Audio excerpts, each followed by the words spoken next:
So so then this also is betting on the fact that over the long term, sort of this data is the new oil sort of thesis, is that as this becomes more and more true, which I really do believe that data is the most valuable thing in the world, and it will become even more valuable as we use data to power more and more of our systems, more and more of our algorithms, our artificial intelligence systems, LLMs, all that stuff, right? So data is really becoming incredibly valuable. And as that the power of that data compounds over time, and the ability to pull from different places to make sense of the world from a data perspective opens up a host of possibilities from a I don't know, just like I said, efficiencies between companies, efficiencies in the supply chain, understanding how the world's operating. So, go ahead.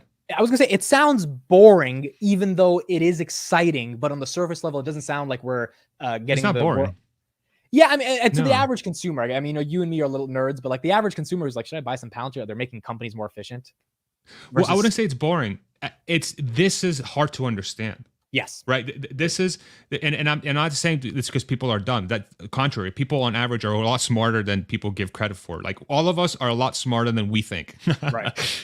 But this concept is very much a weird gray area that seems it's very futuristic, but at the same time, it brings up a host of questions for somebody that's like, okay, what this means that there's a singular company that can see my data, it can see everyone's data, and they can bring everything together. And it opens up a host of questions that in a successful, like if Palantir were to succeed, potentially it brings up more questions that it answers. And I wonder if that is one of the big hurdles for people to get on this name, because it's so unapologetic on betting on this future of data becoming the new oil and leveraging that data for a better world, and trust the guy that's making this happen because he's always going to have humanity's best interests in mind.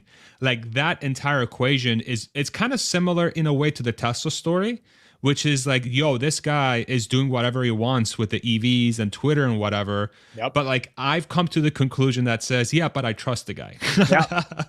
Palantir Even when he tweets some nonsense, similar. you're like, I don't care. I still trust him in the overall vision, right? I think the Wall Street Journal said he does ketamine at parties or some story that released Who today. does? Elon, you didn't see the story? No. He does ketamine and like hard drugs at parties. The Wall Street Journal reported today. I'm like, I tweeted on it. I was like, that hard drugs and running two public companies? Respect. Are you surprised?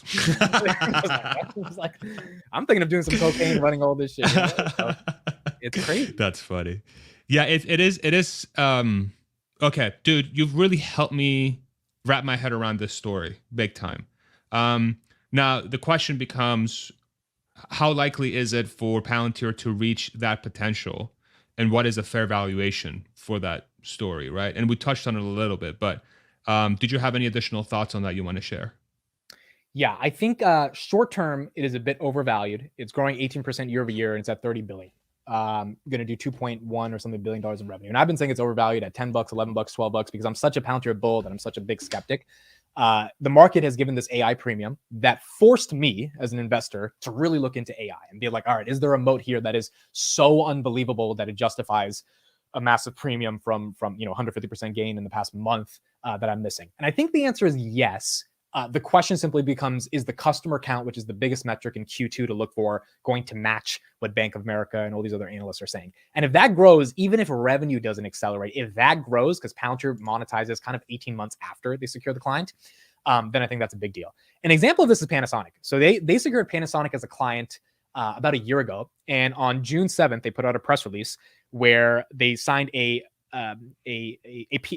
agreement with Panasonic Energy of North America, PENA, to deliver operations and digitally transform the smart factory in Sparks, Nevada, that's building the batteries for Tesla, right? That's a big factory that has big ties to Tesla. So Tesla's not using Palantir for all the due diligence I've done. But if the company that's building the batteries for Tesla is saying this software is literally making our company more efficient and more effective, with plans to expand the partnership to Wichita, Kansas for the new factory that Panasonic is building in 2025, you really start to ask yourself, like, damn it, in the next 10 years, do I think more companies like Panasonic, like Cisco, all these big names that are using Palantir for different use cases. Cisco is trying to integrate WebEx, which is their like Zoom competitor, across different regulatory frameworks, which is why they use one of Palantir's backend software platforms called Apollo. So that's a totally different use case than BP trying to reduce their oil costs, from Panasonic trying to make sure that they have a smart factory so that they can give better efficiencies for batteries to Tesla,